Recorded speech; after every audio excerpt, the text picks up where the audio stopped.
Madame, Monsieur, chers internautes, vous êtes dans votre émission 4e de couverture. Aujourd'hui, notre invité est spécial par la multiplication et au moins le nombre de ses ouvrages. Il s'appelle Papa Assane Touré, magistrat de formation, aujourd'hui secrétaire adjoint du gouvernement. Monsieur Touré, merci d'avoir accepté cette invitation.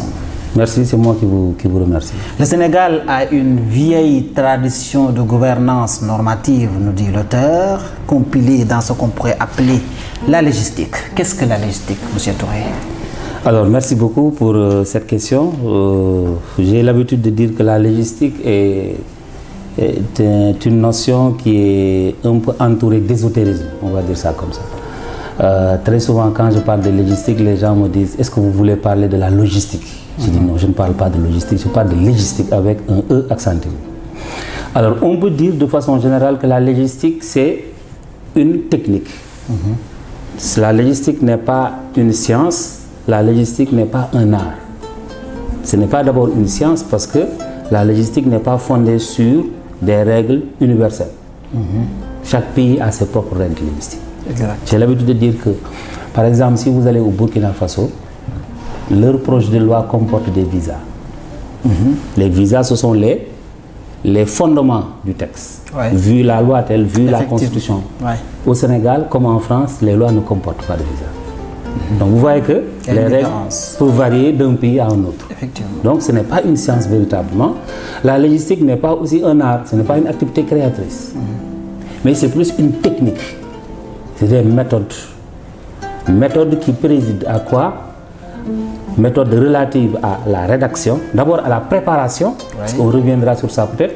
Il y a une étape de préparation des textes qui est très souvent négligée dans la pratique. En effet. L'ensemble des méthodes et des techniques relatives à la préparation, à la rédaction, à l'adoption et à l'entrée en vigueur, c'est-à-dire à l'applicabilité, ça va même jusqu'à l'évaluation des textes législatifs et réglementaires. Vous voyez que le champ est très très large. Effectivement. Donc la légistique concerne ce qu'on appelle le phénomène normatif en général. Donc comment on doit préparer, comment on rédige, comment on adopte, comment entre en vigueur, comment on évalue les textes législatifs et réglementaires. C'est-à-dire d'abord la Constitution, la rédaction de la Constitution relève de la légistique.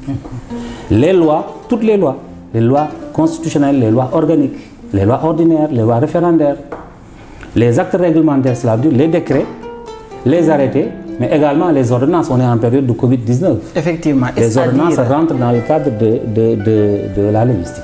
Est-ce à dire qu'aujourd'hui, la légistique est une forme, mais est une technique supposée d'un certain nombre de formes à respecter pour la rédaction d'une loi, pour la rédaction de tout ce qui est texte réglementaire? Bien sûr, la forme est vraiment une dimension essentielle de la légistique. Puisque, de façon générale, on considère que la légistique comporte deux grandes disciplines.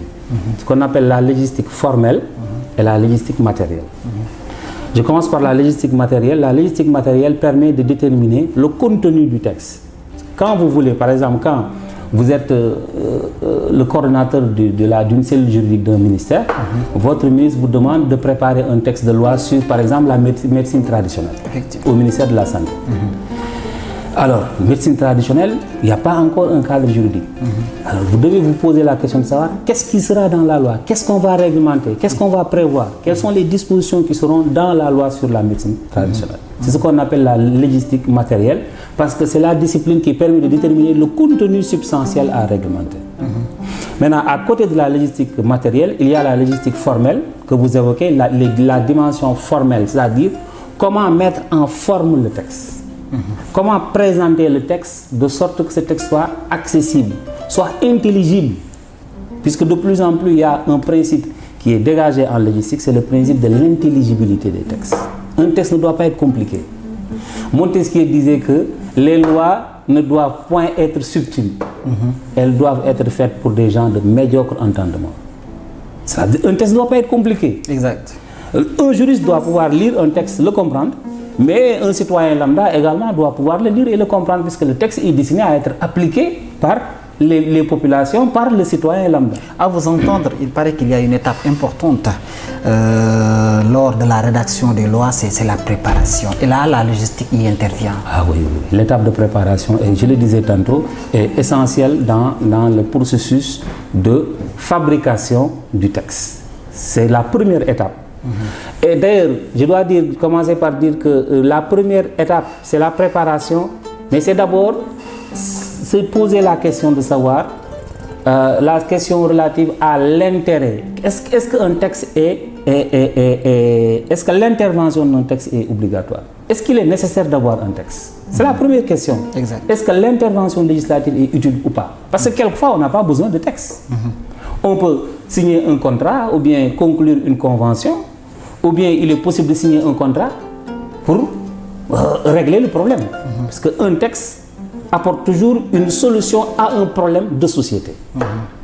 Or, on peut apporter une solution à un problème de société sans pour autant recourir à un texte. Effectivement. Ça peut être une réunion, même une réunion quelquefois peut permettre de régler un problème.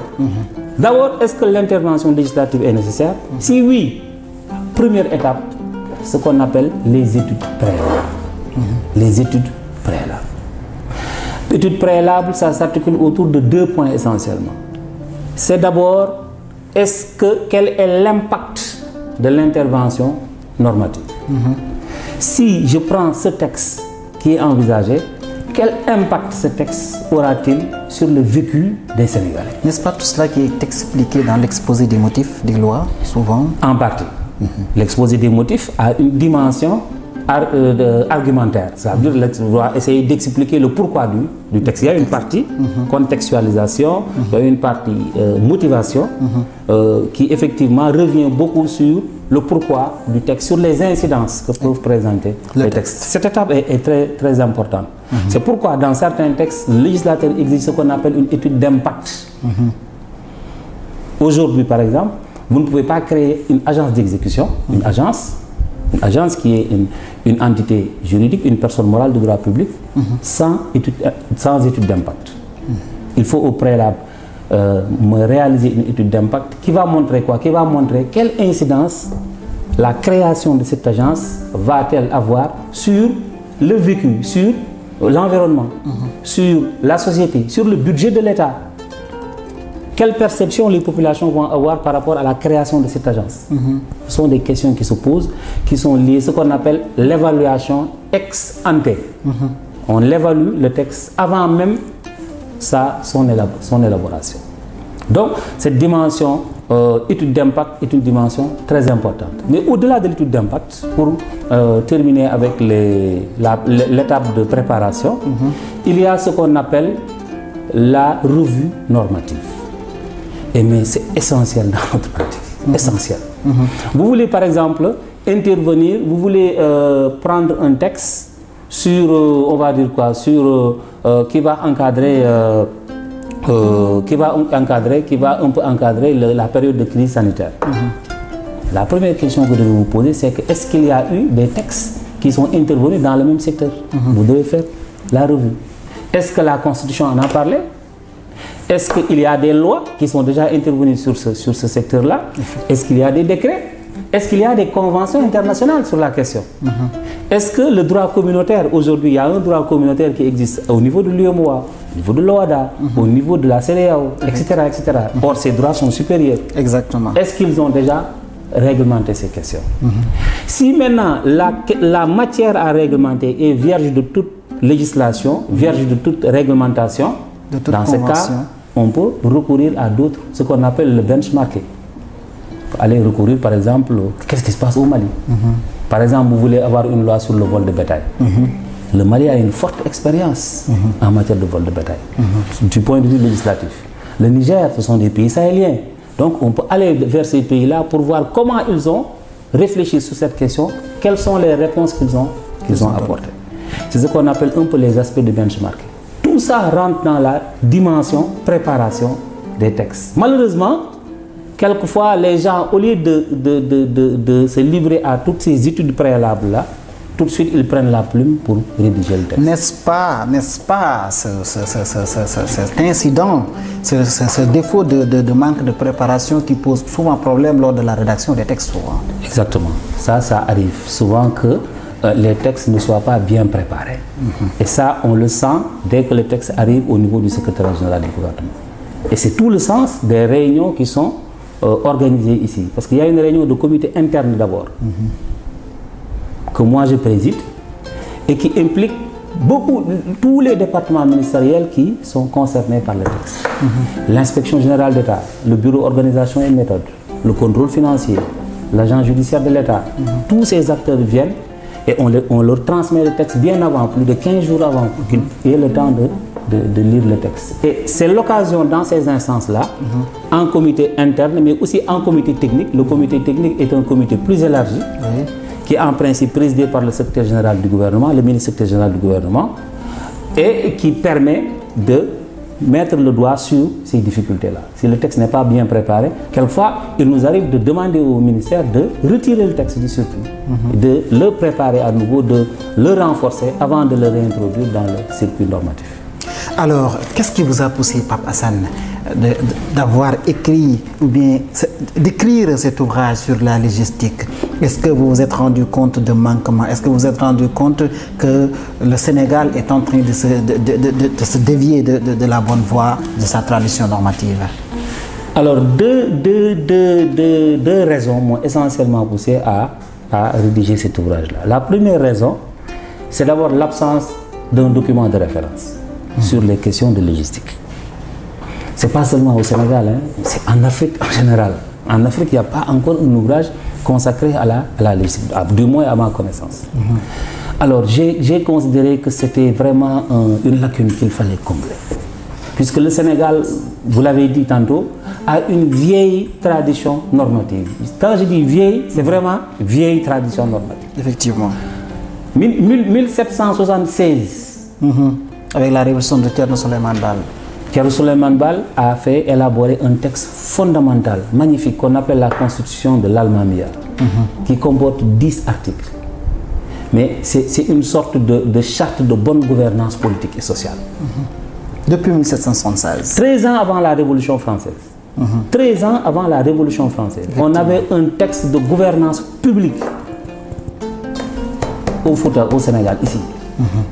Alors, dans ce texte, on y voit, inscrit dans le marbre de cette constitution-là, des principes aujourd'hui qui font l'actualité. Le principe de bonne gouvernance politique, le principe de l'intégrité du territoire, le principe du double degré de juridiction, qui signifie que lorsque une personne est jugée en première instance, si cette personne n'est pas satisfaite de la décision, cette personne peut se pourvoir en appel pour obtenir l'information de la décision. Donc, vous voyez, 1776.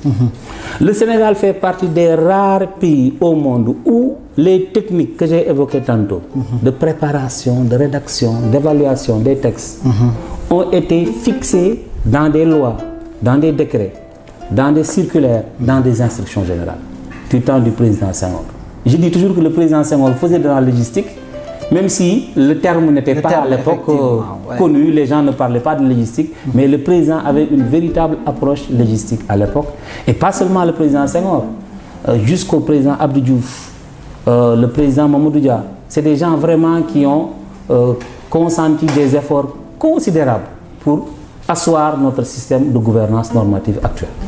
Pape Assane, nous avons constaté que vos réflexions intellectuelles portent souvent sur des questions d'intérêt public.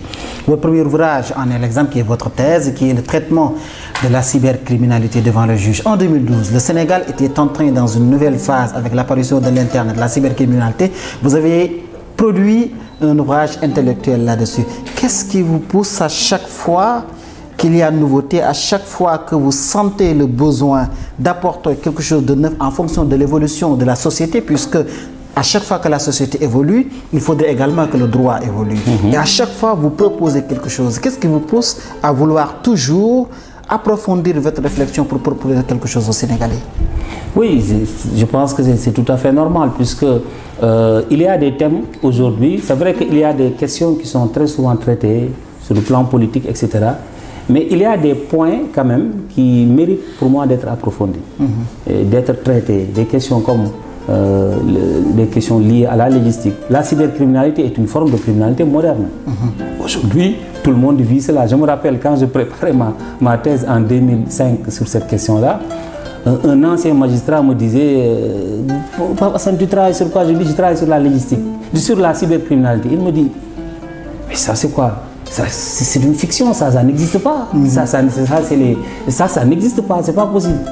Mais après, quand le phénomène a pris de l'ampleur, il a été le premier à m'appeler au téléphone pour me dire là vraiment je considère que c'est véritablement une forme de criminalité innovante et qui va poser véritablement des problèmes aux politiques criminelles. En fait, ce qui m'a véritablement poussé à traiter de cette question en thèse et à développer ça dans un ouvrage, c'est l'actualité de cette question, mais aussi le fait que cette question soit vraiment en friche.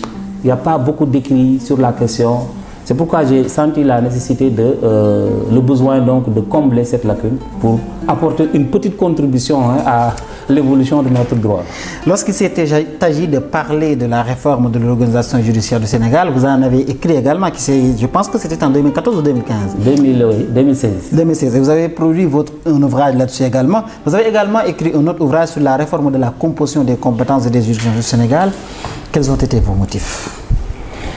Là, on est en plein dans la carte judiciaire, l'organisation de la justice.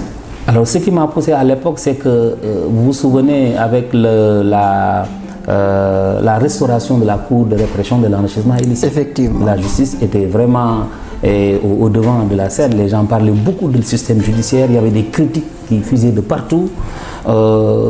Quelquefois des critiques fondées, d'autres qui n'étaient pas fondées. Mais j'ai pensé qu'il était nécessaire de revenir un peu sur le système de l'organisation judiciaire, de jeter un regard critique sur ce système-là et de faire des propositions de réforme. Et j'ai pris prétexte de la réforme de 2014. Vous savez qu'en 2014, il y a eu une réforme très importante qui a mis en place une nouvelle carte judiciaire. Effectivement. Avec le remplacement des tribunaux régionaux par les tribunaux de grande instance, les tribunaux départementaux par les tribunaux d'instance, la cour d'assises par les chambres criminelles. Donc j'ai profité de cette réforme-là pour jeter un regard critique sur notre système de gouvernance judiciaire en général, et j'ai eu l'occasion de faire des propositions en termes de répartition des compétences, puisque en définitive, ce qui est important en matière de justice, c'est que les populations puissent être proches de leur justice, puissent être proches du système judiciaire, et que les magistrats puissent rendre la justice de façon tout à fait équitable. Donc c'est ça qui m'a essentiellement poussé à rédiger ces deux ouvrages qui était vraiment au cœur du système de Justement, vous parlez des populations et de la proximité qu'il doit y avoir avec la justice.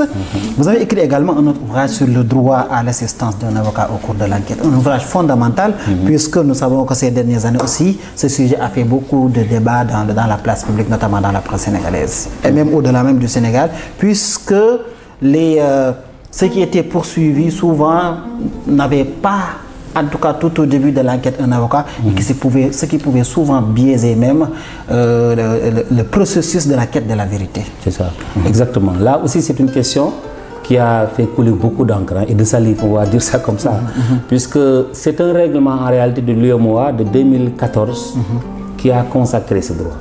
Dit que les personnes poursuivies ont le droit à l'assistance d'un avocat dès leur interpellation. Dès leur interpellation. Alors que dans notre droit, jusque-là, depuis 1965, pour avoir droit à l'assistance d'un avocat, il fallait faire l'objet d'une garde à vue. Il fallait que la garde à vue soit prolongée. Donc, à la 49e heure, l'avocat est présent. Le règlement communautaire bouleverse tout ce dispositif-là, dit dès l'interpellation. Dès l'interpellation. Il fallait savoir c'est quoi d'abord une interpellation. C'est quoi l'interpellation?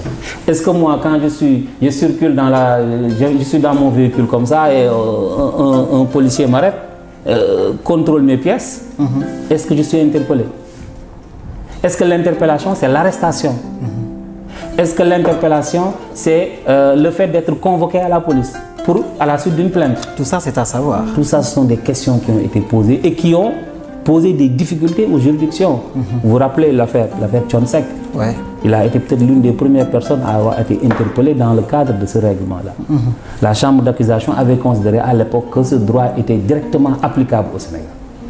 Et que toute personne suspectée d'avoir commis une infraction durant l'enquête pouvait bénéficier de ce droit dès son interpellation.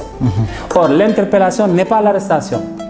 L'interpellation est une étape antérieure à l'arrestation.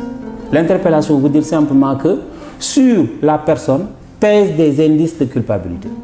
Est-ce que la personne est arrêtée, est interpellée ou non? Peu important son incarcération, sa privation de liberté.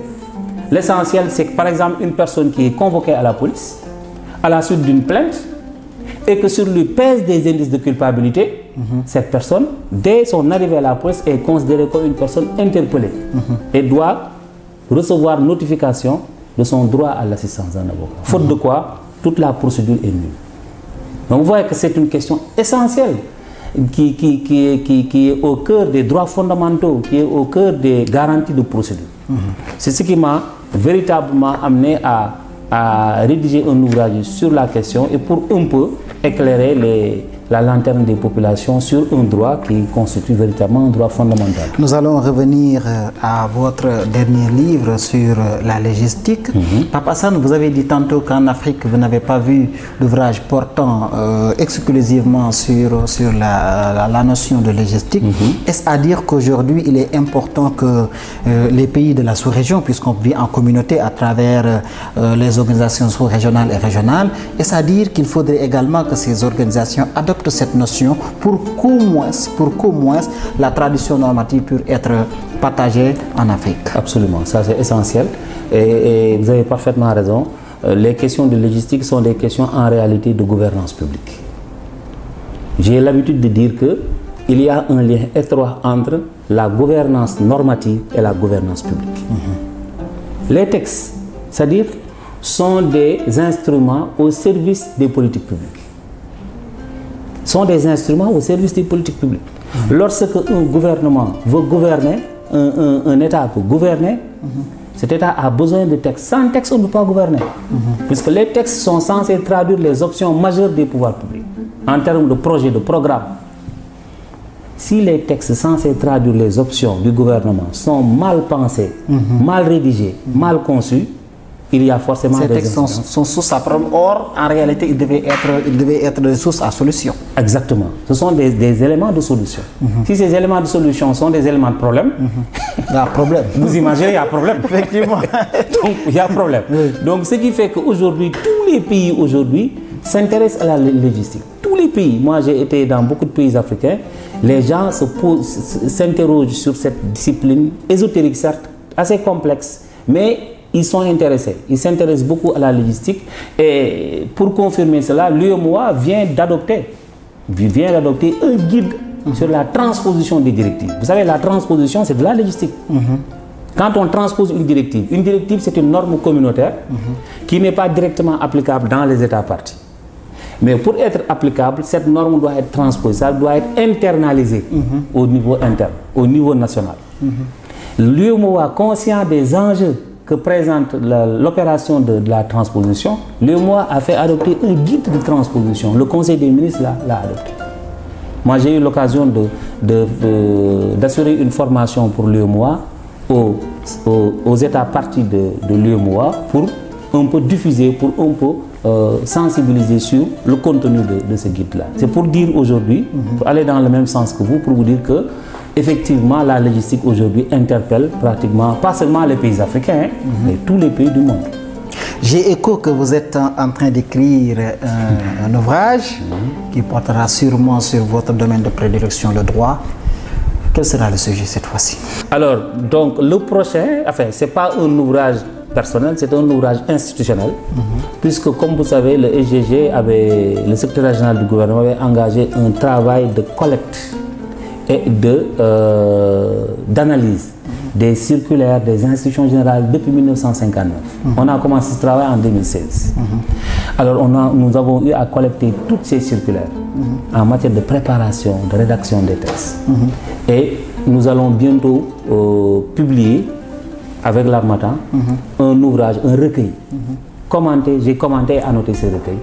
Et ce sera mis à la disposition des agents de l'administration, gratuitement, pour leur donner des instruments qui leur permettent donc de se livrer au travail de rédaction des textes. Ça, c'est un peu l'ouvrage institutionnel. Alors, l'autre ouvrage, c'est un peu technique, c'est du droit OHADA. C'est-à-dire, c'est un peu un ouvrage qui, vous savez, l'OHADA a prévu une accélération des procédures. C'est la raison pour laquelle les actes uniformes utilisent de plus en plus une formule, la juridiction compétente statuant à bref délai. À bref délai. Aujourd'hui, le principe de célérité est un principe fondamental. L'OHADA met l'accent sur le principe de célérité. Les États doivent rendre la décision dans des délais raisonnables. Il n'est pas admissible qu'un juge prenne énormément de temps, surtout lorsque la personne est détenue. En matière de droit commercial, de droit des affaires, l'OHADA a prévu d'accélérer la procédure et a attribué compétence dans beaucoup de contentieux à la juridiction compétente statuant à bref délai. C'est quoi juridiction compétente statuant à bref délai? J'ai essayé un peu de décrypter cette notion dans l'ouvrage qui sera bientôt publié également par l'Harmattan, je pense dans le courant de 2020. Pape Hassan, je rappelle que vous êtes le secrétaire général adjoint du gouvernement. Merci d'avoir accepté cette invitation. C'est moi qui vous remercie. Ça a été vraiment un plaisir. Un plaisir partagé. Madame, Messieurs, chers internautes, vous avez très bien suivi cette émission Partage avec Pape Hassan Touré, l'auteur de 5 ouvrages à ce jour. Merci de l'avoir suivi et à la prochaine.